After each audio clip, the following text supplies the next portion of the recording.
Muy buenas tardes, muy bienvenidos y muy bienvenidas a esta nueva edición del Becarios Knowledge Day organizado por la Fundación La Caixa. Hoy el Becarios Knowledge Day va a girar sobre uno de los temas más centrales y más fundamentales del momento, el cambio climático y la sostenibilidad. ¿Cómo podemos abordar estos retos que nos plantea el cambio climático? ¿Cómo podemos avanzar hacia sociedades más sostenibles? Y lo vamos a hacer con 5 expertas en la materia, con 5 becarias de La Caixa, que van a compartir con nosotros y con nosotras sus conocimientos, sus experiencias y sus reflexiones sobre este tema tan fundamental y tan importante. Sin más dilación, voy a dar paso a José Miguel Pulido, que es presidente de la Asociación de Becarios de la Fundación de La Caixa. José Miguel, cuando quieras. Muchas gracias, Luis. Simultáneamente en inglés, ¿sí? Para seguir aumentando esa audiencia potencial que podemos tener, como para aumentar la visibilidad de nuestras becarias ponentes.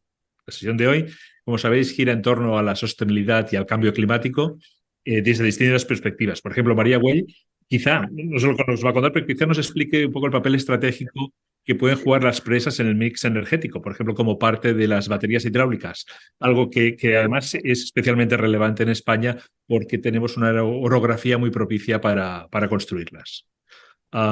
Isabel nos contará también nos hablará también sobre el modo más natural el más natural de los sumideros de carbono, los bosques, tanto existentes como nuevos, porque además nos pueden permitir generar modelos de negocios gracias a esos ingresos adicionales que pueden tener los propietarios de bosques para gestionarlos y, por ejemplo, reducir los riesgos de incendio, que como hemos visto este verano, cuando los bosques no están gestionados, la densidad de la masa boscosa excede un cierto umbral, claramente nuestros bomberos no pueden controlarlos, ¿no? Entonces, todo lo que sea facilitar esa gestión, esa de carbono, creo que tiene mucho sentido. Y eso que sucede en bosques probablemente también suceda en los ecosistemas marinos. A ver qué nos cuenta Patricia al respecto, donde, por ejemplo, algas y corales pueden ser a sí mismos sumideros de carbono y como tales deberían ser cuidados y preservados. Y ese CO2 absorbido, tanto en bosques como en ecosistemas marinos, es un ejemplo del activo que sustenta a los créditos de carbono, de los cuales Gemma Torres nos va a hablar. Créditos que son normalmente adquiridos por empresas para compensar sus emisiones de CO2, pero simplemente también como parte de su responsabilidad social corporativa para contribuir a un mundo mejor. Quizá incluso Gemma nos explique si esos créditos de carbono pueden llegar a convertirse en un nuevo tipo de moneda. Como las monedas actuales se sustentan en las economías, las monedas antiguas se sustentaban en metales preciosos, quizá haya monedas que se sustenten en activos como el CO2 absorbido en bosques o ecosistemas de carbono. En cualquier caso, aparte de elucubrar un poco al respecto, lo que sí que creo que queda claro es que para la juventud a la que María Rodríguez representa, en las organizaciones mundiales, seguro que les espera un mundo nuevo y muy apasionante. Así que sin más dilación, voy a devolver el control a Lluís para que pueda presentar a las ponentes y agradecer a Lluís el hecho de alguna manera de conducir el evento. Así que espero que disfrutéis todos, que vaya muy bien y Lluís, todo tuyo. Muchísimas gracias, José Miguel, por esta bienvenida. Y vamos a entrar ya en materia y lo vamos a hacer con la primera de las becarias de La Caixa, con Isabel Dorado, que es ecóloga forestal y global, que se encarga sobre todo del estudio de los ecosistemas forestales. Es investigadora distinguida Beatriz Galindo en la Universidad Politécnica de Madrid y trabaja en comprender mejor sobre todo la interacción entre los bosques y el clima y particularmente cómo los bosques almacenan y absorben carbono. Y su presentación de esta tarde se titula precisamente Bosques, carbono y clima compensando el calentamiento global. Y se encuentra en estos momentos en un parque nacional de Chile, ¿verdad, Isabel? Sí, hola, buenas tardes. En el Parque de los Alerces Costeros, concretamente. Bueno, veo que el wifi llega bien al medio de la nada donde te encuentras. Sí. Sí, logísticamente ha sido bastante complicado. Bueno, supongo, veis mi presentación, ¿verdad? La vemos muy bien. Perfecto. Bueno, pues hoy vamos a hablar un poco de la interrelación de los bosques, carbono y el clima y el papel que juegan los bosques compensando el calentamiento global. No sé si todo el mundo es consciente de que la temperatura de los últimos 100 años ha subido una media global de 1,2 grados centígrados. En principio eso puede no parecer demasiado, pero si tenemos en cuenta que esto va asociado a un aumento de los eventos extremos, tiene muchísima mayor importancia, tanto desde el punto de vista de los ecosistemas naturales como de la población en general. Por ejemplo, en España hace poco salió un estudio que explicaba que en los últimos 40 años las noches tropicales, esas noches en verano que superan los 20 grados, han pasado de ser 5 a ser unas 20 cada verano. Y eso aumenta la mortalidad un 16%. Esto solo para indicar que esa subida a 1,2 grados no es trivial, es bastante significativa. ¿Por qué se ha producido esto? Fundamentalmente por el aumento de los gases de efecto invernadero, principalmente por el CO2, que es el que tiene el mayor efecto en el aumento de la temperatura. Y por dar un dato así muy general, hemos pasado de una concentración de 280 partes por millón en 1850 a las 417 que se han medido en diciembre del 2022. El aumento de esos gases de efecto invernadero tenemos que tener en cuenta que ha sido menor del que potencialmente podría haber sido, porque nosotros emitimos una cantidad y no toda esa cantidad llega a la atmósfera. Hay dos sumideros fundamentales de carbono que absorben parte de esa cantidad de CO2 que nosotros emitimos, que son los bosques y los océanos. En el año 2022, los bosques absorbieron un 32% del CO2 que emitimos con la industria fundamentalmente y también con los cambios de usos del suelo. El océano, por su parte, absorbió un 27%, con lo cual solo un 40% de todo lo que hemos emitido es lo que llega finalmente a la atmósfera. El aumento de la temperatura, como se puede deducir, es lineal a las emisiones acumuladas de CO2 que hay en la atmósfera. Esa línea azul representa la situación actual que tendríamos. La situación actual que tendríamos porque tenemos esos sumideros de carbono. Entonces, ese umbral que hemos pasado de 1,2 grados centígrados que se alcanzó más o menos en 2020 es teniendo en cuenta que casi el 60% del CO2 que emitimos se queda en esos sumideros. Si, por ejemplo, elimináramos los bosques como sumidero de carbono, hubiéramos alcanzado ese umbral mucho antes. Y si eliminamos también otro sumidero, que son los océanos, lo hubiéramos alcanzado todavía mucho más, bastantes años antes que lo que hemos hecho en la actualidad. Esto se aplica para todos los umbrales que ahora mismo se manejan de 2 grados, el de 1,5 grados, los escenarios de cambio climático. Por eso es importante preservar esos sumideros de carbono porque es lo que facilita el ralentizar ese calentamiento del planeta. Supongo que esto no es nuevo para casi nadie, pero cómo los bosques incorporan ese carbono a sus estructuras a través de la fotosíntesis. Incorporan carbono. En todas las estructuras del árbol fundamentalmente se encuentra en el tronco, es lo que contiene más carbono de toda la estructura del árbol. Y ese carbono no solo está en los árboles cuando son árboles vivos, sino que cuando esos árboles mueren, si no se queman, ese carbono persiste y se descompone y pasa a formar parte del suelo. De hecho, en los ecosistemas forestales el suelo suele ser la parte del ecosistema forestal que más carbono acumula. Los bosques actualmente cubren aproximadamente el 38% de la superficie habitable, pero no se distribuyen de forma igual. El bosque tropical cubre muchísima más superficie que el resto de bosques, seguido por el boreal. Esos dos tipos de bosques son los que más carbono acumulan de todos. Nosotros nos encontraríamos en la zona fundamentalmente de bosque templado, que si bien no es de los bosques que más carbono acumulan, sí que acumulan una cantidad que no es nada desdeñable. En concreto, los bosques templados no son los europeos, sino los que hay en global, que están en Europa, también en Estados Unidos y justo aquí en Chile. Hay una zona de bosque templado y lluvioso, que no me encuentro ahora mismo. Captan anualmente entre el 7 y el 12% de las emisiones globales. Y un punto muy importante es que Europa es de las pocas regiones donde está aumentando la cobertura forestal. El año pasado fue, de hecho, la región del planeta que más aumentó su cobertura forestal.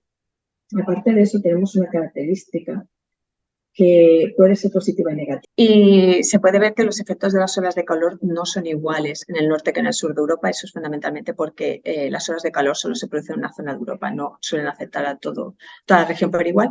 Lo positivo de esto es que el decrecimiento que se produce, por ejemplo, en el norte de Europa durante las olas de calor, se compensa por el aumento del crecimiento en el sur de Europa. Entonces diríamos que estaríamos neutrales en carbono, no perderíamos carbono durante las olas de calor en Europa precisamente por esa compensación que se produce. Y ahora estoy viendo que... puede pasar. Vale. Entonces, se ve que aumentar la superficie forestal es realmente una solución que puede ayudarnos a compensar el calentamiento global. De hecho, si miramos este mapa, la cobertura forestal original era muchísimo más extensa que la que tenemos actualmente. En 1700 cubría el 52% de las zonas habitables y actualmente son el 38%. Entonces, potencialmente podríamos recuperar por lo menos un 10, un 12% de esa cobertura que existía en 1700. La cuestión aquí es cómo recuperar ese territorio, porque precisamente por los mercados de carbono, que es algo de lo que Gemma hablará más tarde, los ecólogos forestales consideramos que se ha malinterpretado cómo se tiene que recuperar esa cobertura boscosa. Los bosques naturales tienen unas ventajas incomparables. Tienen un balance positivo de carbono, incluso bosques muy viejos siguen acumulando, almacenando carbono. Están más adaptados y son más resilientes a los cambios climáticos, porque se han establecido y han crecido en esa zona, están digamos, adaptados a las variabilidades a la variabilidad climática, a las perturbaciones que existen en esos bosques y aparte contribuyen a aumentar la biodiversidad. Por el contrario, las plantaciones suelen empezar con un balance de carbono negativo, porque la maquinaria que es necesaria para establecer esa plantación ya hace que se empiece con un déficit de carbono, que muchas veces no se tiene en cuenta. Si hablamos además de plantaciones productivas, de las que tienen turnos de corta, de las que por ejemplo, esta es una foto de una plantación de eucaliptos de aquí de Chile, se cortan cada 10-12 años, esas cortas generan también más CO2, con lo cual suelen tener un balance negativo de carbono si se miran incluso si se mira en el medio plazo. Además, estas plantaciones no están adaptadas al sitio donde se suelen plantar, son plantaciones de novo y no suelen tener como estrategias para lidiar con las perturbaciones a las que se pueden enfrentar y suelen ser plantaciones muy específicas que disminuyen la riqueza de especies y no ayudan a desarrollar los suelos, que al final, como hemos hablado antes, es un reservorio de carbono muy importante. Además, también son más vulnerables, como se suelen plantar con densidades más elevadas, son más vulnerables a los incendios forestales. De hecho, este gráfico del año 2008, de un artículo muy interesante, establece la relación que hay entre la densidad y la biomasa que hay acumulada. No siempre tener bosques más densos se traduce en tener más carbono almacenado. De hecho, esto es la foto que he puesto, es de un bosque de aquí de Chile, de alerces costeros. Tiene muchísimo más carbono acumulado que la plantación de eucaliptos, que está unos 300 metros más abajo de altitud. Diría que los mensajes con los que hay que quedarse es que el calentamiento global, como hemos visto, es proporcional a las emisiones. Mientras más gases emitimos, más se va a calentar el planeta y eso es muy difícil que vaya a frenar. Que la recuperación de los bosques naturales es la opción más viable y desde luego la más barata para aumentar la superficie forestal global. Es más lenta, eso sí, pero es una opción más segura a medio y largo plazo. Que el suministro de carbono de los bosques no es suficiente para detener el cambio climático. Sigue habiendo un 40% de emisiones que siguen llegando a la atmósfera y es imposible que vayamos a aumentar la cobertura forestal para poder absorber ese 40% que sigue llegando a la atmósfera. Y por eso la reducción de emisiones es imperativa para frenar el calentamiento global y para llegar a los objetivos de París, que era emisiones netas cero para el año 2050, que con la progresión que llevamos es bastante difícil. Y quisiera cerrar con esta foto del añilahual, que es un árbol que está aquí en el Parque de los Alerces Costeros, que ahora mismo están en batalla a ver si es el árbol más viejo del mundo o es uno que hay en Estados Unidos. En cualquier caso tiene entre 4.500, incluso puede que 5.000 años. Y este carbono acumula lo que 20 ciudadanos españoles emiten durante un año. Gracias a todos.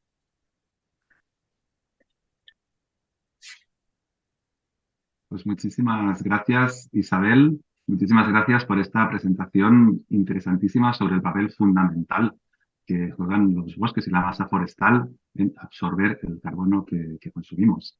Y aprovecho para recordar a las personas que nos están viendo que pueden enviarnos sus preguntas durante estas presentaciones. Algunas de ellas ya lo han hecho justo cuando se anunció este evento, ya nos han hecho llegar sus preguntas, pero también lo pueden hacer durante estas presentaciones. Y precisamente tengo una pregunta, Isabel. ¿Crees que la población en general tiene un conocimiento claro del papel de los bosques para frenar el calentamiento global? No.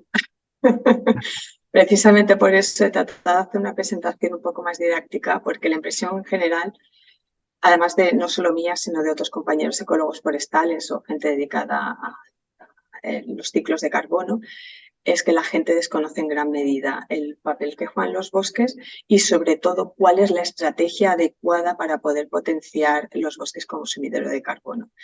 La mayoría de la gente cree que lo que hay que hacer es plantar árboles y eso no es exactamente así. Hay que saber qué árboles plantar, dónde plantarlos, cómo plantarlos y a qué va encaminado eso, porque no sirve de nada plantar un montón de muchísimos árboles que no vayan a sobrevivir la próxima sequía o que vayan a ser ecosistemas que no vayan a estar establecidos dentro de 100 años. Y en ese sentido creo que sí que es probablemente un error por parte nuestra, de los científicos que nos dedicamos a esto, que no hemos comunicado lo suficiente la importancia de los bosques y cuál es el camino para que realmente sean útiles en la mitigación contra el cambio climático.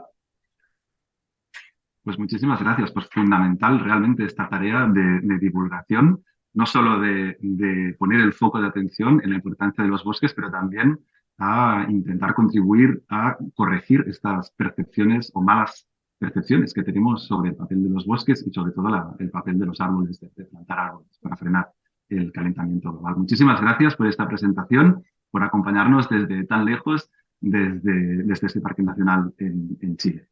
Y vamos a pasar ya a la segunda presentación de hoy. Nos acompaña Patricia Martí Puig. Patricia es experta internacional en la conservación marina y fundadora de Oceanogami, que es una consultoría de economía azul dedicada a encontrar soluciones para la sostenibilidad y la responsabilidad del océano. Y su charla de esta tarde se titula Economía azul y conservación del océano, ¿cómo podemos contribuir a la sostenibilidad marina? Pues Patricia, todo tuyo. Muchas gracias. Bueno, primero de todo quería agradecer a la Fundación La Caixa por invitarme y es un placer también escuchar las otras charlas de un tema tan relevante como es el cambio climático, ¿no? Bueno, pues voy a compartir la pantalla, a ver si la veis bien. Y soy, bueno, ya me han presentado, soy fundadora y CEO de Oceanogami, una consultoría ambiental marina, y lo que hacemos es unir los diferentes sectores para la conservación marina. Y hoy quería hablar de economía azul sostenible. Se habla mucho últimamente de la economía azul, pero quería destacar la palabra de sostenibilidad, bueno, que a veces también está muy usada, pero intentaré, digamos, explicar un poco el concepto como yo veo que tendríamos que conservar el océano y cómo podemos contribuir, ¿no?, cada uno de nosotros a esta conservación. Y también hablaremos un poco de carbono azul, del carbono que almacena el océano. Bueno, pero primero de todo vamos a reflexionar un poco, ¿no? ¿Por qué es importante proteger nuestro océano? Porque muchas veces vivimos desconectados, ¿no?, de este medio que es la mayor parte de la Tierra es océano. Y es importante que lo conozcamos para saber lo que tenemos que proteger, ¿no? Entonces, bueno, si no veis mucho al mar, os invito a bucear, a hacer snorkel, a ver lo que tenemos, ¿no?, en el mar Mediterráneo o en cualquier lugar que estéis. Yo ahora mismo estoy en el Mar Rojo, en Dahab, y bueno, estoy disfrutando mucho de un deporte que es la apnea, en el que tienes una conexión con el océano increíble. Para mí es relajante, ¿no? Es meditar debajo, estar en el mar. Y bueno, pues el mar pues lo usamos de muchas maneras, ¿no? Nos proporciona muchísimos beneficios, como es alimento, bienestar, como he comentado, también turismo, ¿no? Y es parte de nuestra economía, ¿no? Es lo que vamos también a hablar un poco. También muy importante es que el océano contribuye a la absorción de carbono y a darnos oxígeno. Entonces, por eso es importante proteger nuestro mar, porque hay lo que se llama el carbono azul, que es el carbono que está almacenado por los ecosistemas acuáticos, como por ejemplo manglares y la Posidonia oceanica, que es una planta marina endémica del Mediterráneo que tenemos aquí. Y, y muchos más, digamos, todo el ecosistema marino, ¿no? Ahora se está estudiando cada vez más, ¿no?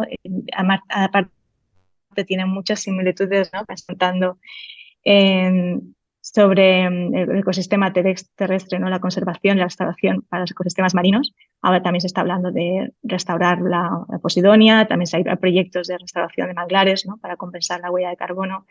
Por lo tanto, es algo que hay que, digamos, va a estar muy en crecimiento, pero también es importante hacerlo bien, como comentaba nuestra compañera, y entender bien los beneficios, pero no solamente con la absorción del carbono, sino también el proteger esos ecosistemas, estás protegiendo la biodiversidad, ¿no? La biodiversidad marina.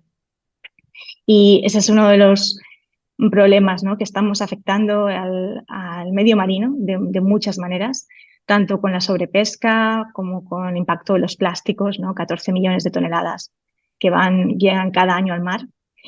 Y también, bueno, por ejemplo, estábamos hablando de la Posidonia oceanica, que vemos ahí a la izquierda, esa planta marina, y vemos bueno, que hay muchas embarcaciones que si no miran el fondo cuando anclan, y si no hay alguna boya, ¿no? Ecológica, una boya para anclar, digamos, para amarrarse, pues digamos, estas anclas tienen un gran impacto sobre la Posidonia, ¿no? Entonces, esos solamente son unos ejemplos, ¿no? De los impactos que estamos haciendo y es importante tener conciencia, ¿no? de cómo poder reducir, ¿no? y mitigar. Además, hay un síndrome que seguro que muchos de nosotros padecemos, que es el síndrome del cambio de la línea base, ¿no? Shifting Baseline Syndrome. Si nosotros hablamos con nuestros abuelos, ¿no? Cuando yo hablaba pues, con mi abuela y me contaba cómo es la costa en el mar, ¿no? En Alicante, muchísimos peces, caballitos de mar, bueno, contaba lo que veía. Y claro, lo que yo veo ahora, a lo mejor me puedo también impresionar, por supuesto, ¿no? Digo, ay, cuánta posidonia, cuántos peces, pero no va a ser lo mismo de lo que había antes, ¿no? Entonces es importante que reflexionemos porque a lo mejor nos pensamos que el estado del océano, como está ahora, como lo vemos ahora, es normal, pero no es normal y tenemos que ver cómo queremos que sea, ¿no? Cómo queremos ayudar a que se recupere. Y para ello, pues una de las soluciones, ¿no? Es la economía azul sostenible, ¿no?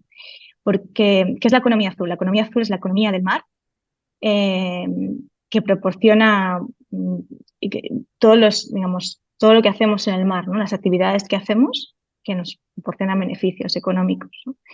Pero además esta economía tiene que ser sostenible, por lo que también tiene que proporcionar beneficios no solamente económicos, sino también sociales y ambientales.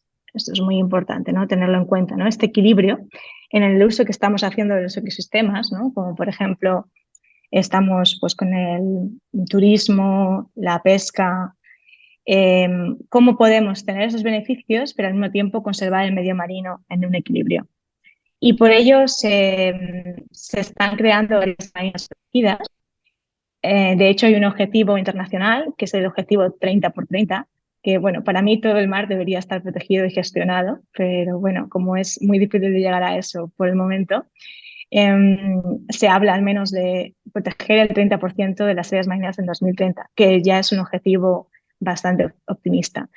Pero se está haciendo mucho sobre este tema en muchos países Y bueno, aquí os pongo un ejemplo en Sao Tomé y Príncipe, donde estuve trabajando.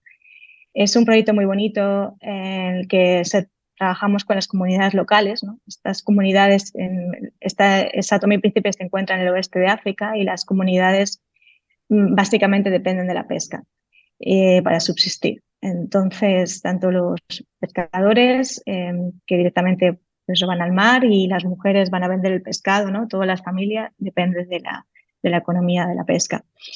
Y, y ahí pues hacemos una labor de divulgación, ¿no? Es un trabajo que se hicieron bastantes investigadores entre varios años, son procesos que llevan mucho tiempo. Y por suerte, bueno, ahora se ha conseguido crear se está haciendo ya el proceso, ¿no? Para confirmar la primera área marina protegida en este país. No había áreas marinas protegidas, ¿no? Bueno, no hay, ahora está en proceso. Y las comunidades locales apoyan mucho sobre esto, ¿no? Es muy importante esta tarea de divulgación, de hacer entender la importancia de conservar el mar y tener el apoyo de las comunidades locales, y de hecho son las que nos proporcionan el conocimiento para saber qué debemos proteger, ¿no? De hecho, nos dieron toda la información, ¿no? Que se necesitaba para, bueno, mucha, ¿no? Para poder decir qué área proteger. Y había una comunidad que cuando mostrábamos estos mapas decía, ¿por qué nuestra área no se ha mostrado como que se debería proteger? Queremos protegerla, ¿no? Y cuando ves el apoyo de la comunidad local, ¿no?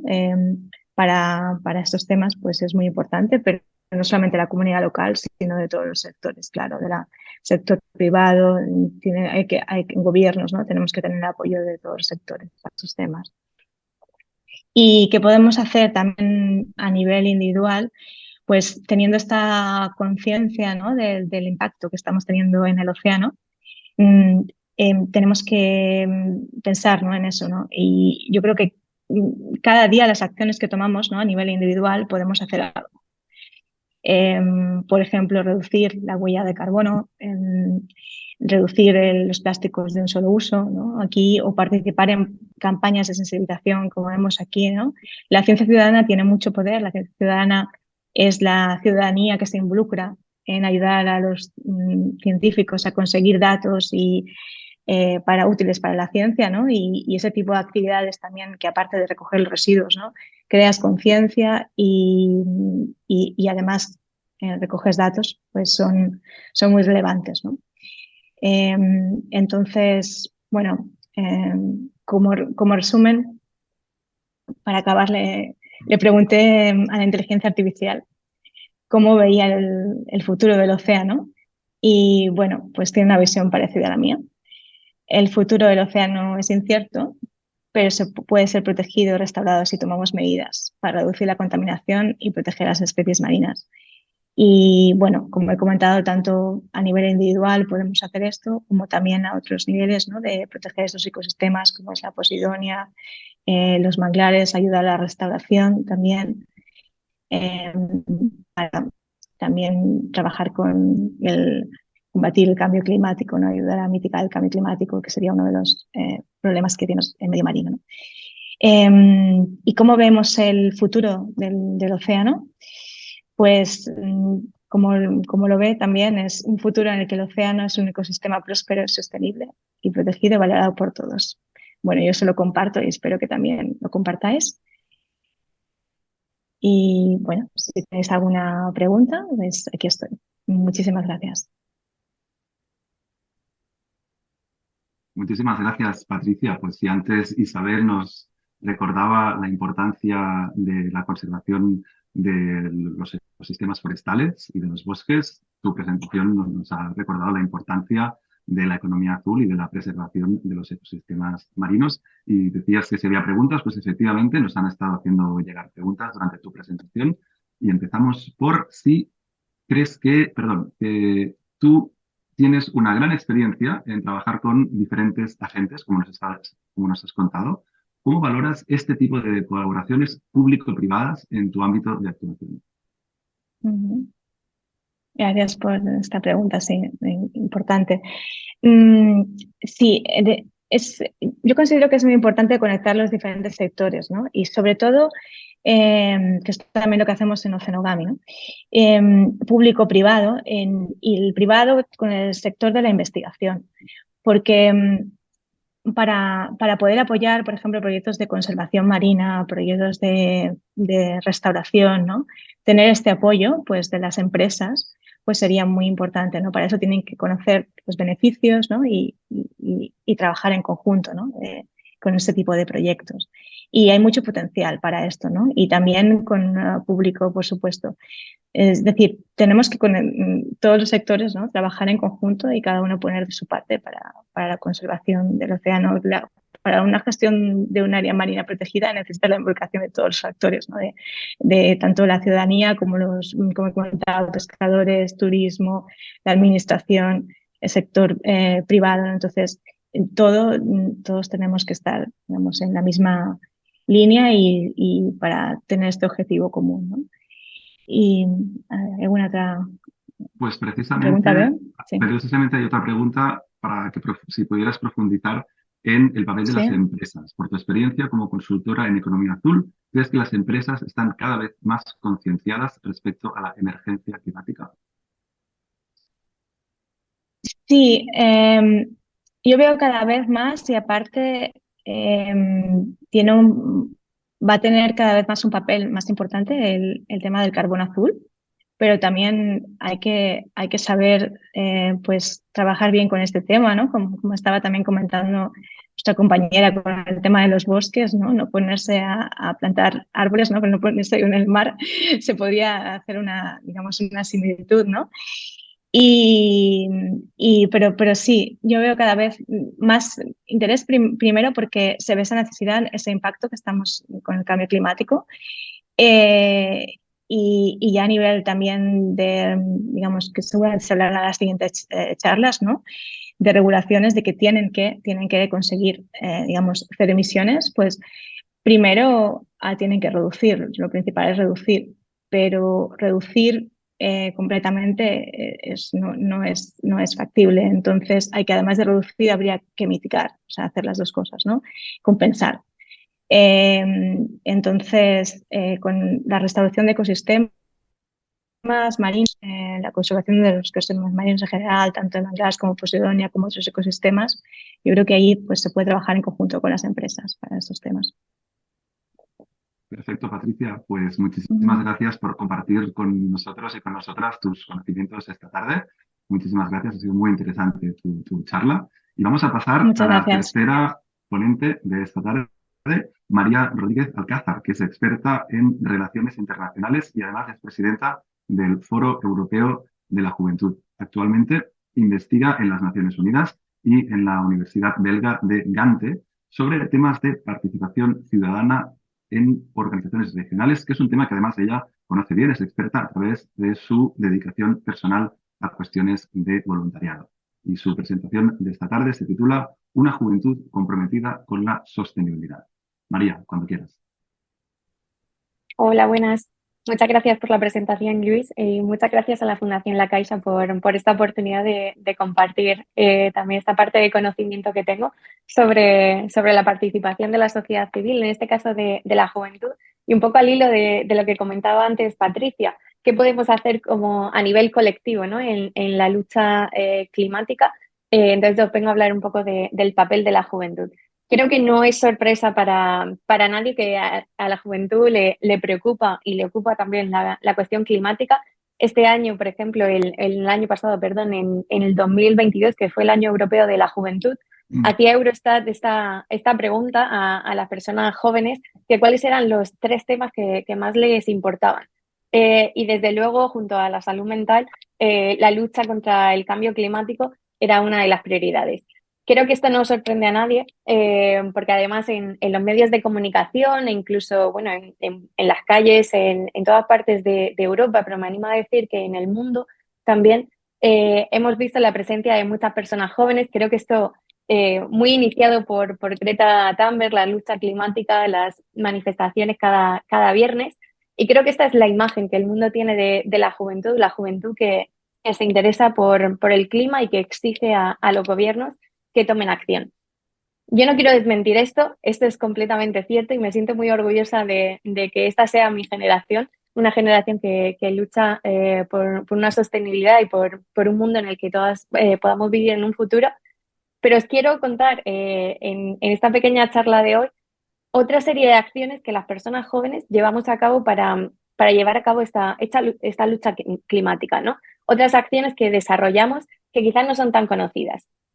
Y me refiero a espacios de incidencia política, me refiero a reflexión interna, me refiero a posicionamientos, me refiero a espacios compartidos en Naciones Unidas con diferentes gobiernos y con diferentes actores que tienen el poder de cambiar las cosas.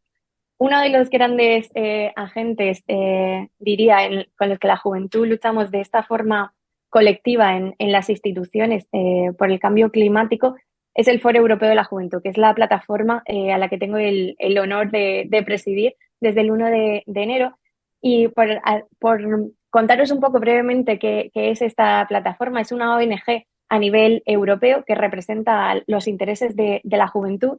Somos una plataforma independiente, democrática, pero lo más importante es que estamos liderados por personas jóvenes. O sea, somos personas jóvenes de toda Europa que participamos ahí, que deliberamos y que venimos de un total de 107 organizaciones que de hecho son organizaciones juveniles a nivel europeo, pero también los consejos de juventud de todos los países de Europa. Y como digo, en conjunto somos la voz de millones de personas jóvenes en Europa. Entre nuestros miembros tenemos a organizaciones muy, muy diversas. Organizaciones de jóvenes católicos, organizaciones jóvenes LGTBI, estudiantes, scouts, las diferentes secciones de los partidos políticos y, como digo, somos un espacio de construcción de propuestas entre la juventud. Algo que hacemos es construir este posicionamiento político y, como digo, llevarlo a las instituciones de las que queremos cambiar, ¿no? La situación de las personas jóvenes. En este caso, trabajamos mucho con las instituciones de la Unión Europea, pero también con el Consejo de Europa, con todas las instituciones del marco de Naciones Unidas y con otras organizaciones internacionales que tienen también un impacto a nivel global, como puede ser la OCDE. Y como digo, trabajamos en este ámbito de los derechos de la juventud y en el cambio de las políticas para mejorar la situación de la vida de las personas jóvenes. Con este enfoque de participación, de construir en conjunto con con toda nuestra membresía, pues estos posicionamientos que puedan mejorar la vida de la juventud. En concreto, como digo, una de las prioridades de las personas jóvenes es trabajar por la acción climática.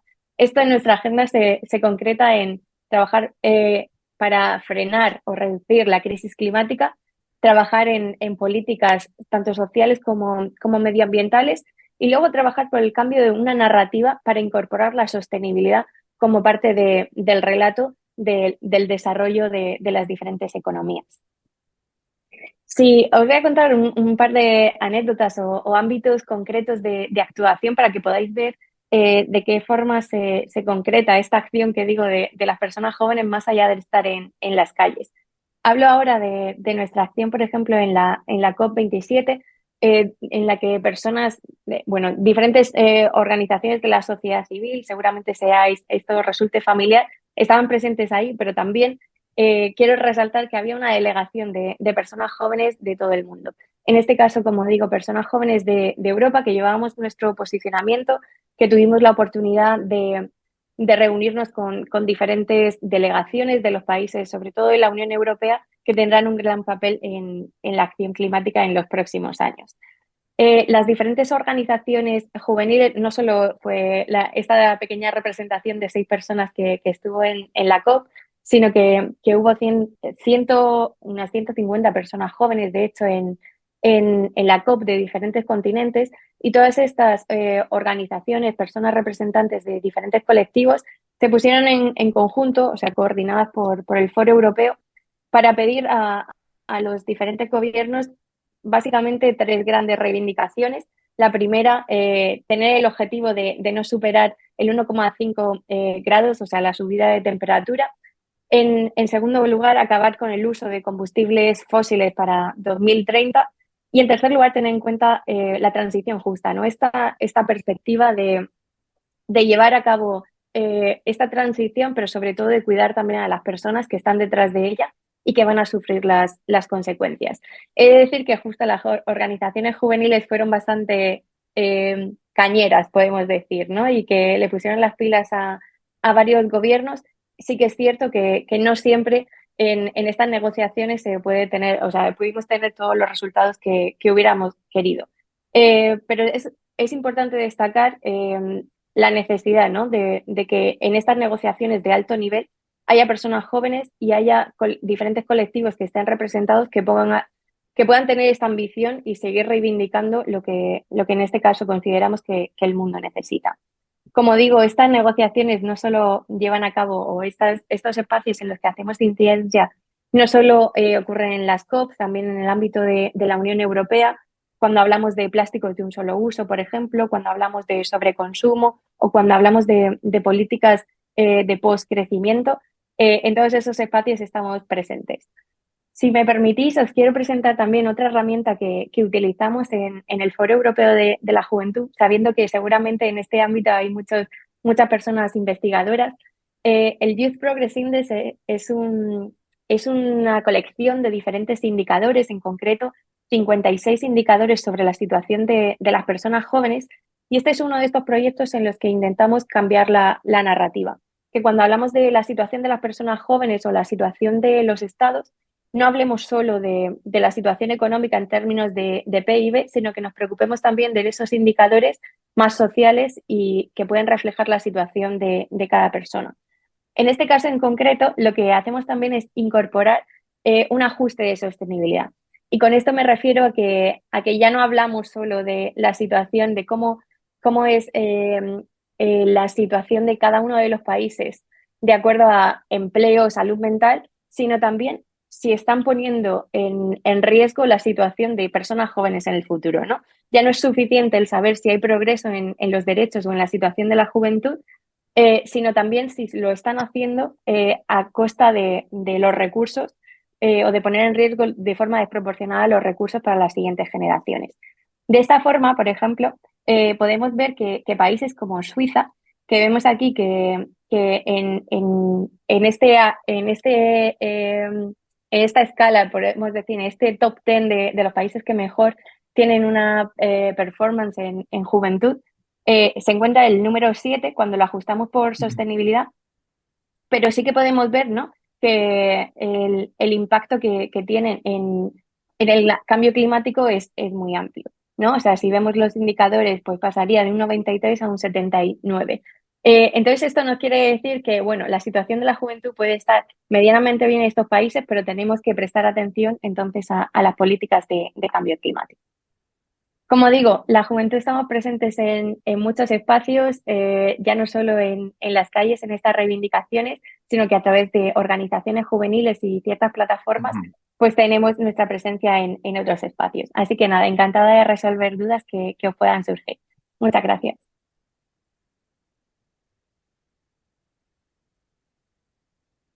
Muchísimas gracias, María. La verdad es que es muy emocionante ver a la juventud movilizada y que nos hayas aportado esta visión un poco alejada de la que seguramente las personas que nos están siguiendo tienen más conocimiento, como las protestas en las calles a partir del movimiento Fridays for Future, como nos comentabas, esta visión de no solo la protesta, sino también la propuesta, las propuestas concretas en estos diferentes espacios que nos has comentado. Tenemos un par de preguntas. ¿Crees que, perdón, a ver, que las tengo aquí abajo, cada vez más los jóvenes están concienciados sobre el mundo en el que vivimos, como nos comentabas, pero cómo podemos fomentar su participación? Bueno, creo que aquí juega un papel fundamental las escuelas, ¿no? Los institutos, el que desde los institutos que llegan a todas las personas jóvenes se fomente esta cultura de la participación, se fomente el debate, se fomente el pensar un poco más sobre el mundo y, como tú decías, ¿no?, el generar propuestas y trabajar en colectivo. Yo creo que justo las escuelas tienen un papel fundamental, más allá de otras organizaciones juveniles, por supuesto, y centros juveniles que están presentes a lo largo de todo el territorio, ya no solo de España, sino también de toda Europa. Muy bien, pues tenemos aquí otra pregunta también que se refiere a tu papel como presidenta del Foro Europeo de la Juventud. Tienes una plataforma privilegiada ante las organizaciones internacionales. ¿Puedes compartir con nosotros cuáles son las prioridades de tu presidencia? Sí, pues justo en este mandato tengo la suerte de que vamos a tener las elecciones al Parlamento Europeo. Así que este es un momento, yo diría que súper privilegiado, ¿no? De poder trasladar a diferentes candidatos, a todos los partidos políticos, las propuestas de la juventud, sobre todo en el ámbito climático, pero también en el ámbito, por ejemplo, de derechos económicos y sociales, ¿no? De emancipación, de empleo, de vivienda, que resultan fundamentales para nosotros, pero también en el ámbito democrático, porque lo que hemos visto es que en los últimos años ha habido un retroceso en el espacio cívico, ¿no? de toda la ciudadanía, pero en particular de las personas jóvenes, espacios en los que podamos participar, incluso espacios donde se fomente que nos organicemos y que podamos llevar a cabo actividades, ¿no? Así que esas serán las prioridades en el marco de las elecciones, pero por supuesto esto lo trasladamos también al ámbito global. Pues muchísimas gracias, María. Enhorabuena por la presidencia y esperemos que podáis llevar a término todas estas propuestas que tenéis para este año tan señalado en la agenda de la Unión Europea y particularmente de la economía sostenible. Muy bien, muchas gracias. Pues de María, pasamos ahora a la cuarta charla de esta tarde de María Güell Pons, que es ingeniera y geóloga, especializada en temas de ingeniería civil y análisis de riesgo y actualmente, además de ser responsable de un portafolio de más de 30 presas, trabaja como especialista de grandes presas en el Banco Mundial. Y la charla de esta tarde se titula Grandes presas y cambio climático. María, cuando quieras. Vale, gracias. Voy a compartir la presentación. A ver.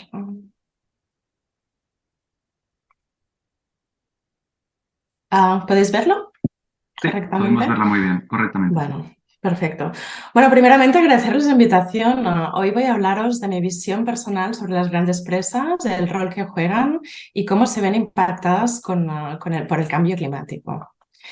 Y me gustaría empezar con un par de imágenes recientes de Cataluña, de donde soy originaria. La primera es el embalse de Sau. Como sabéis todos, el pasado verano gran parte de Europa experimentó unas condiciones de sequía y varias olas de calor. En agosto, la Agencia Catalana del Agua publicaba que nuestras reservas de embalses estaban al 41% del total y actualmente creo que estamos al 30%. Y estas condiciones activaron el plan de sequía. Pero ¿qué pasó? Un mes después, en el sur de Cataluña, tuvimos un evento hidrológico extremo que inundó el sur de la comunidad. Por ejemplo, aquí veis Tarragona, mi ciudad natal, donde se registraron 130,4 milímetros, la mayor tromba de agua de la última década, que paralizó las fiestas de Santa Tecla. Y es verdad que siempre hemos vivido inundaciones y sequías, esto no es algo nuevo, pero sí que vemos que va a cambiar en el futuro. Siempre aquí, cuando hablamos de cambio climático, la gente piensa que es algo que tenemos que planificar, pero también es lo que estamos viviendo actualmente. Por ejemplo, según un estudio de la Organización Mundial de Meteorología, ya observamos una sequía en todos los continentes y actualmente hay 2,3 billones de personas que viven en zonas de estrés hídrico. Estas se prevé que se expandirán afectando a un mayor número de población con el aumento de las temperaturas que se proyectan. Pasamos ahora al siguiente gráfico, el gráfico que está más en azul. Aquí vemos las inundaciones. Como sabéis, las grandes avenidas figuran entre las catástrofes naturales más costosas. Según este mismo estudio, más de la mitad del planeta ya se enfrenta a este aumento de precipitaciones y la escorrentía va a aumentar en los próximos 100 años. Y esta es la proyección que hicieron los estudios de Hirabashi et al., que es bastante conocido. En general, cuando hablamos de cambio climático nos concentramos en el aumento de la temperatura, las lluvias, sequía extrema, pero tampoco debemos olvidar que nos enfrentamos a otros problemas relacionados que influencian y son influenciados por el cambio climático. Algunos de ellos son el aumento de la población, la urbanización no planificada, el aumento de consumo que está causado por el desarrollo económico y también la polución. Por ejemplo, la exposición al riesgo de inundaciones es considerable en países de ingresos bajos y en desarrollo, donde observamos un progresivo desplazamiento un progresivo abandono de las comunidades rurales y un desplazamiento a las ciudades con una urbanización descontrolada cerca de ríos que causan que estos impactos sean incluso mucho más mayores. También vivimos en un mundo interconectado, con interacciones complejas entre sectores, lo hemos escuchado en charlas previas. Por ejemplo, nosotros trabajamos con el concepto de nexo agua, energía, alimentos, y las proyecciones indican que la demanda va a incrementar de forma significativa en las próximas décadas. Se estima que con una población mundial cercana a los 10.000 millones de personas en 2050 necesitaremos 80% más de energía, 55% más de agua y un 60% más de alimentos. Por eso debemos gestionar eficazmente estos recursos y empezar a prepararnos. El almacenamiento de agua artificial puede dar solución a estos tres elementos que he mencionado anteriormente. Las presas juegan un rol muy importante porque proveen el almacenamiento de agua para el consumo doméstico, agrícola, industrial, pesca y generación de energía.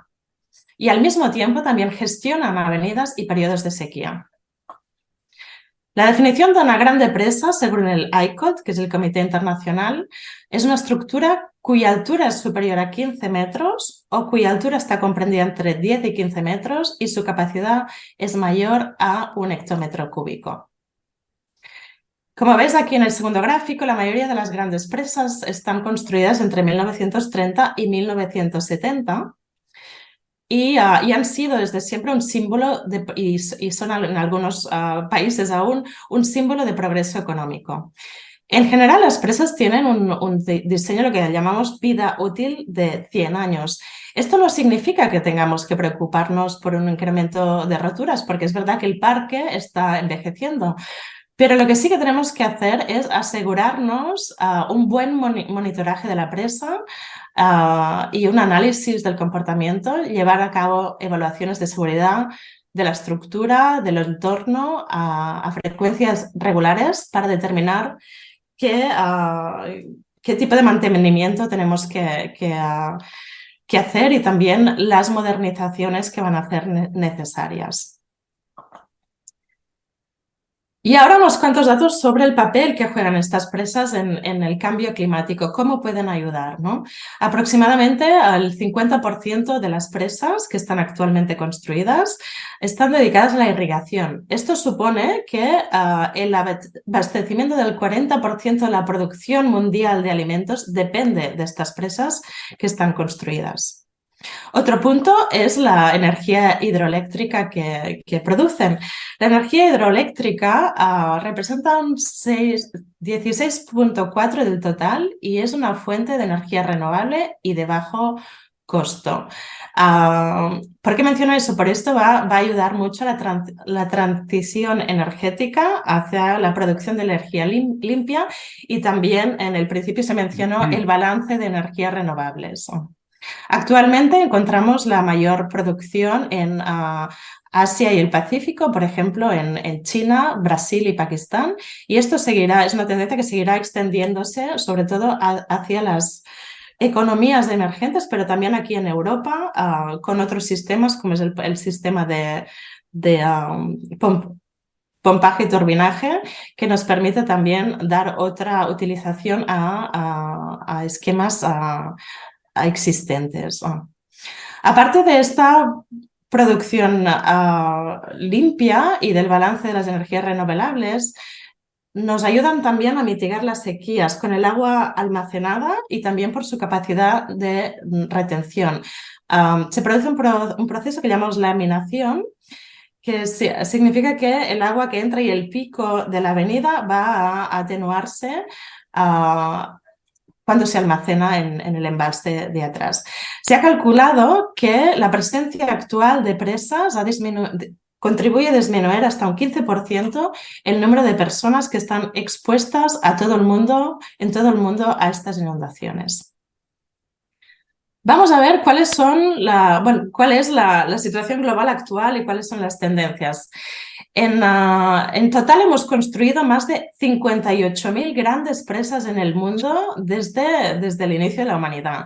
Los países que cuentan con más números son China, Estados Unidos, India y Japón. Y aquí los ves representados con estos colores más verde oscuro. Y corresponden actualmente a los países que se han desarrollado más agrícola e industrialmente. ¿Y cuál es la tendencia? Bueno, la tendencia es que actualmente tenemos unos 3.700 proyectos de presas que los rojos están en construcción actualmente y los marrones son en planificación, ¿no? Y como ves, se concentran en zonas como el Amazonas, en Brasil, en América del Sur, en el río Mekong y en los Balcanes.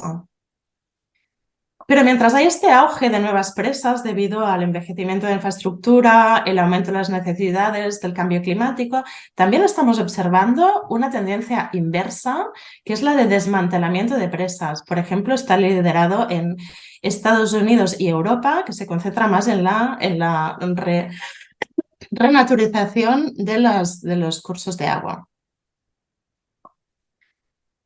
¿Y por qué hay todo este pro y contras de presas? ¿No? Hay unos riesgos asociados al cambio climático y como hemos visto, la situación de estos 58.000 grandes presas implica que el 63% de los ríos están bloqueados por estas infraestructuras, lo que interrumpe la conectividad. Las nuevas construcciones es muy controversial, sobre todo por sus impactos sociales y ambientales. Y tenemos que estar seguros cuando vamos a proponer una nueva construcción porque los beneficios tendrían que superar los impactos en todo momento. El cambio climático, el problema que tenemos con él es que va a acentuar los impactos y generar nuevos riesgos asociados, tanto en la infraestructura y también en su entorno. Si miramos la infraestructura, las presas van a estar sometidas a un aumento de la frecuencia y la magnitud de los eventos y se podrían producir más incidentes o incluso roturas de presas si estas no están bien dimensionadas. También vemos que con el aumento de erosión en las cuencas, los embalses están perdiendo capacidad y se calcula que en 2050 perderemos cerca de un 30% de la capacidad total de almacenamiento de agua. Por otra parte, en casos de disminución de aporte hídrico, vamos a tener también una disminución de la producción hidroeléctrica y esto es algo que tenemos que empezar también a calcular. Entre los impactos en el entorno encontramos modificaciones químicas y ecológicas de circulación de agua, pero también del sedimento en el embalse y en los ecosistemas. Como muchos de vosotros habéis oído probablemente en los medios, la construcción y la operación de las presas generan emisiones de CO2 y algunos embalses, que sobre todo los que están en regiones tropicales, pueden también emitir una gran cantidad de metano. ¿Por qué emiten metano? Porque hay materia orgánica en descomposición en el embalse. Los embalses atrapan también sedimentos y limitan los nutrientes aguas abajo y la cantidad de material que va a llegar a los deltas y los hace más vulnerables a la erosión marina. Todos esos impactos se pueden minimizar en el diseño de la presa, pero también en la operación. ¿Y cuál es la conclusión de este pequeño resumen? Bueno, la conclusión es que necesitamos crear más sistemas de almacenamiento de agua y generación de energía limpia, y las presas son una opción. Como habéis visto, han sido una opción históricamente y van a continuar siéndolo, pero no son la única. No todas las presas son iguales en términos de impactos sociales y ambientales, y antes de decidir dónde y cuándo construir una presa y de qué tamaño, hay que hacer una evaluación de multicriterio y también un análisis de alternativas. Esto puede significar plantearse no construir la presa, por ejemplo, o también el uso de soluciones basadas en la naturaleza o sistemas mixtos. Y otro punto muy interesante es pasar a una gestión integrada, tomando avantaje de lo que es la tecnología existente y maximizando todos los beneficios. Adicionalmente, si miramos en la estructura, está claro que tenemos que adaptar y rehabilitar las presas existentes, que poco a poco sobrepasan los 70 años desde su construcción, y también las nuevas construcciones para ser más resilientes al cambio climático. Estos diseños tienen que respetar, conservar y recuperar la biodiversidad, no simplemente hacer estudios de impacto ambiental, sino que el impacto ambiental o la mejora del impacto ambiental se trabaje desde la concepción del proyecto. Y después, ¿cómo vamos a hacer para gestionar la incertidumbre? Hay unas nuevas estrategias de gestión que tendrían que implementarse para la toma de decisiones y poder priorizar las inversiones y garantizar esta seguridad a largo término. Y estas estrategias son estrategias de gestión de riesgo que tienen que ser revisadas a la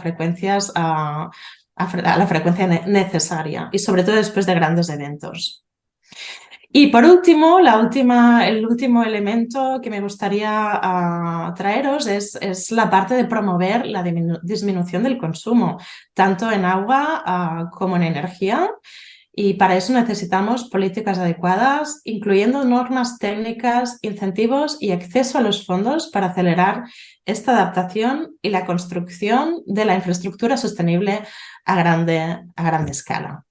Y con eso termino mi presentación y os agradezco la atención. Gracias.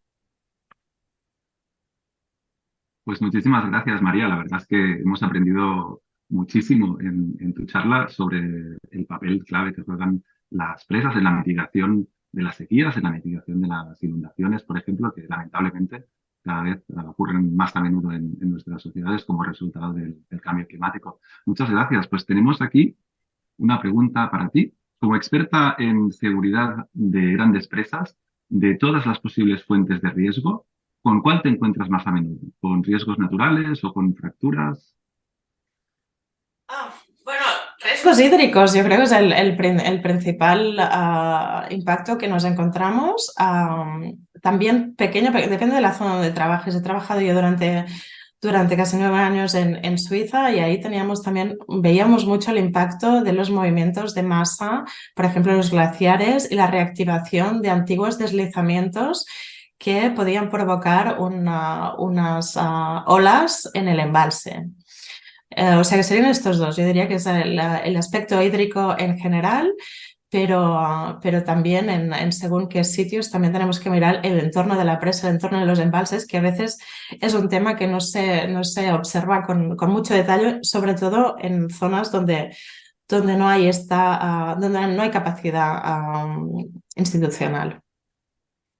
Nos hablabas antes de la proliferación de presas, también del desmantelamiento de presas. En Europa, concretamente, nos preguntan, ¿quedan sitios para construir presas? Quedan sitios, sí, hay sitios para construir presas nuevas. Lo que pasa es que, como os dije antes, ¿no? Tenemos que mirar este balance entre qué beneficios aportan y los impactos que tienen. Ya hemos visto también que hay casi el 63% de los ríos están ya gestionados con presas, entonces hay muchos menos sightings, que decimos, muchas menos localizaciones. Pero tenemos otras opciones, tenemos las opciones de rehabilitar lo que ya tenemos. A veces podemos aumentar la capacidad simplemente haciendo un proyecto de elevación de la estructura principal. Y también podemos, si tenemos 2 reservorios cercanos o incluso un reservorio que está cerca del mar, podemos crear estos sistemas cíclicos, que es lo que se conoce como sistemas de pompaje, turbinaje, y que al final representa que es una batería, ¿no? Porque vamos a jugar mucho con el movimiento entre un reservorio y el otro para decidir cuándo producimos esta energía. Pero bueno, en general quedan pocos ya. La mayoría de sitios económicamente viables con menos impacto ya están seleccionados, pero se pueden hacer cosas. Bueno, muchísimas gracias, María, por compartir tus conocimientos, por compartir también tus reflexiones y por enseñarnos tanto sobre el papel de las presas. La verdad es que hemos aprendido muchísimo en esta charla. Muchísimas gracias. Gracias a vosotros. Y pasamos ya a la última charla de la tarde con Gemma Torras Vives. Gemma es especialista en tecnologías de la información en la Unidad de Financiación y Economía Climática del Banco Mundial, dedicada principalmente al desarrollo de un ecosistema digital completo para los mercados de carbono. Y la presentación de esta tarde, su charla, se titula El papel de la infraestructura en los mercados de carbono para la mitigación del cambio climático. Gemma, muy buenas tardes y cuando quieras. Hola Luis, muy buenas tardes. ¿Puedes ver mi presentación? Sí, la podemos ver muy bien. Perfecto. Pues buenas tardes y buenos días desde Washington, D.C. Es un placer estar aquí. Muchas gracias a la Fundación La Caixa por la invitación. Voy a empezar la charla hablando sobre el papel de los mercados de carbono en la mitigación del cambio climático y terminaré destacando cómo tecnologías emergentes e infraestructura pueden apoyar el proceso de ampliación de estos mercados. Como han mencionado otros ponentes, cada día estamos constatando el impacto ambiental, económico y social que ha generado el cambio climático. Es un problema actual, progresivo y quizá uno de los desafíos más difíciles a los que nos enfrentamos hoy. Como ha mencionado Isabel, la concentración excesiva de gases debido a las actividades humanas produce el denominado efecto invernadero, el cual incrementa la temperatura y genera lo que llamamos el cambio climático. En esta diapositiva podemos ver el análisis anual de temperaturas globales de la NASA, donde vemos una tendencia que muestra que los últimos 8 años han sido los más cálidos jamás registrados y que se remonta a un récord desde 1880.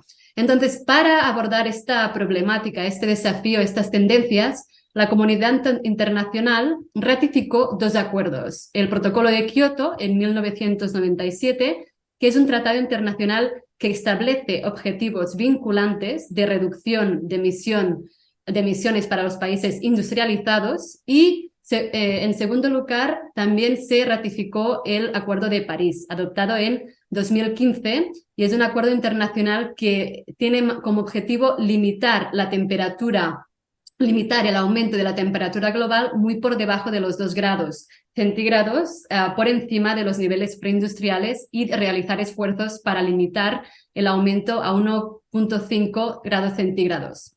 Los dos, la diferencia básicamente es que el último acuerdo más reciente incluye a países en desarrollo y también establece un mercado de carbono voluntario. Los dos establecieron los primeros mercados de carbono y aquí nos llega la pregunta de qué son los mercados de carbono y cómo están estructurados.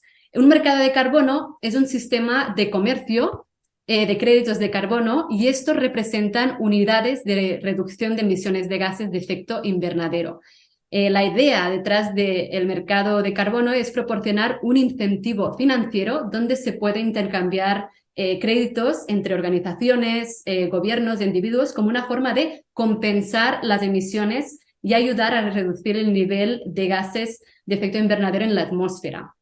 Entonces, al final este sistema está relacionado en poner precio al carbono. ¿Cómo podemos poner precio al carbono? Hay varias maneras. Un impuesto al carbono, que es una tasa impuesta sobre la quema de combustible a base de carbono, como el carbón, el petróleo, el gas natural, y fomentando el uso de fuentes de energía más limpias. Otra manera de poner precio al carbono es un sistema de tope y comercio. Cap and trade, que decimos en inglés, un enfoque basado en el mercado para controlar la contaminación mediante el establecimiento de un límite o tope, la cantidad de un contaminante. Y después, otra manera que llamamos en inglés carbon offsetting, compensación de carbono, es una forma en que las personas o las empresas o países compensan sus emisiones mediante la financiación de un proyecto que reduce o elimina el dióxido de carbono.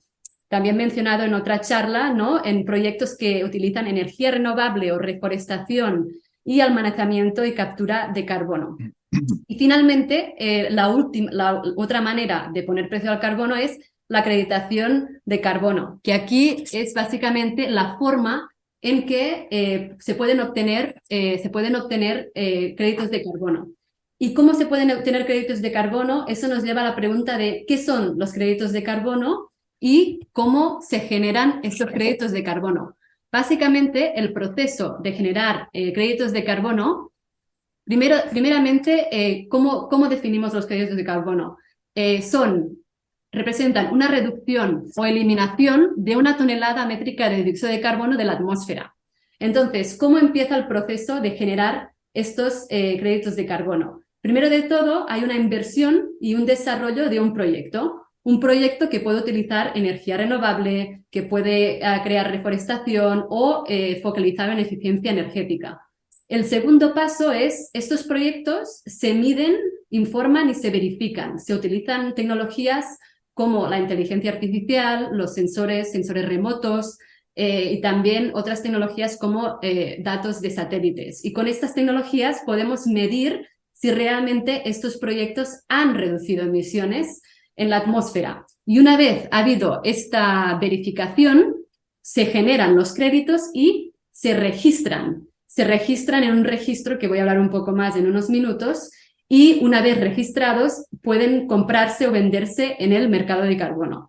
Entonces, en el mercado de carbono tenemos 2 tipos de mercado. El mercado que llamamos de cumplimiento, en inglés es compliance market, y es un mercado obligatorio y establecido por un gobierno para cumplir con los objetivos de reducción de emisiones legalmente vinculantes. Un ejemplo es el Sistema de Comercio de Emisiones de la Unión Europea, establecido en 2015, y es básicamente uno de los mercados, el primer y de los más grandes del mundo. Cubre 40% de las emisiones y selecciona las empresas y las industrias en sectores que deben tienen la obligación de reducir estas emisiones. Y el segundo tipo de mercado es el mercado voluntario que estableció el Acuerdo de París y se refiere a un mercado en que las empresas o personas optan, es una opción a reducir sus emisiones. Y este sistema es un poco diferente porque en vez de ir a un mercado regulado, como es un tipo de acción voluntaria, pueden trabajar con organizaciones que llamamos estándares independientes, que tenemos ejemplos como Gold Standard, Verified Carbon Standard, CORSIA, en que trabajan con estas organizaciones para certificar créditos de carbono voluntarios con unos proyectos concretos.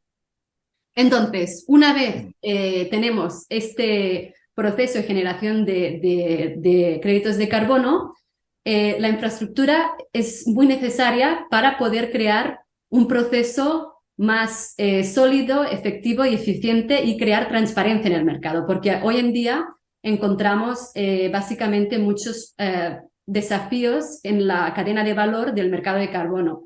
En la parte de la supply, ¿no? Vemos que hay problemas que pueden haber como claims que son dobles, que hay empresas, organizaciones que pueden doblar su solicitud de créditos de carbono. Después, a nivel de instrumentos de mercado, no hay base de datos centralizados con información armonizada para ver quién está haciendo qué, cuáles son los créditos de carbono, cuáles son los proyectos que están. Y finalmente, en el lado de la demanda, también hay poca transparencia en el life cycle, ¿no? En el ciclo de vida del proyecto y cómo se crean estos créditos de alta calidad. Entonces, como hay estos desafíos, utilizamos infraestructura número 1, para poder medir, informar y verificar mejor los proyectos de carbono y realmente utilizar metodologías para medir si estas emisiones se están reduciendo y si estos créditos de carbono cumplen con los criterios que se han establecido internacionalmente. 2, también se utiliza tecnología para crear registros de carbono, es decir, base de datos que funcionan, que pueden reflejar la información una vez verificada. Y finalmente, tecnología para poder comprar y vender de una manera que no haga daño al mercado y que también ayude a todos los tipos de participantes del ecosistema a poder estar informados de la demanda y la supply. Entonces, en este contexto, nosotros trabajamos en crear, mi equipo, en digitalizar este proceso, crear un ecosistema digital para los mercados de carbono y proporcionar pues, todo tipo de tecnología para mejorar estos procesos, comenzando con medir, informar y verificar. Pues es un sistema que utiliza tecnologías para, como he dicho, medir, informar y verificar con precisión las emisiones de gases de efecto invernadero. Y estos sistemas pueden utilizar sensores remotos y otras tecnologías digitales para medir las emisiones de fuentes como centrales eléctricas, fábricas y vehículos. Luego, estos datos, como podéis ver en la flecha, se envían a una base de datos central donde se pueden analizar y utilizar para informar las decisiones políticas y realizar un seguimiento progresivo de los objetivos climáticos. Una vez esta información está en la base de datos central, nos encontramos en número 2, el registro de carbono. ¿Qué es el registro de carbono? Podemos encontrar registros nacionales, internacionales, establecidos por el Protocolo de Kioto de las Naciones Unidas, y también registros que se están desarrollando desde el sector privado.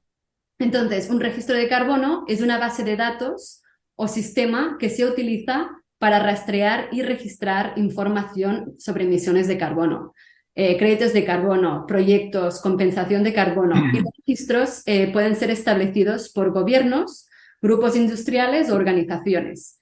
Y finalmente, la tercera parte que veis, que es sobre el comercio, hay muchos actores involucrados en el comercio, pero las tecnologías que estamos utilizando es tecnología blockchain para poder hacer tokenización, que es un proceso que utiliza la tecnología blockchain para crear tokens digitales, activos digitales, que representan un activo del mundo real, como los créditos de carbono. Estos tokens se pueden comprar, vender y comercializar en un mercado digital, igual que los créditos de carbono tradicionales. En el contexto de los mercados de carbono, la tokenización permite la creación de créditos de carbono digitales que se pueden transferir, rastrear fácilmente, y en un libro mayor de blockchain también aumenta la transparencia y la eficiencia en los mercados de carbono.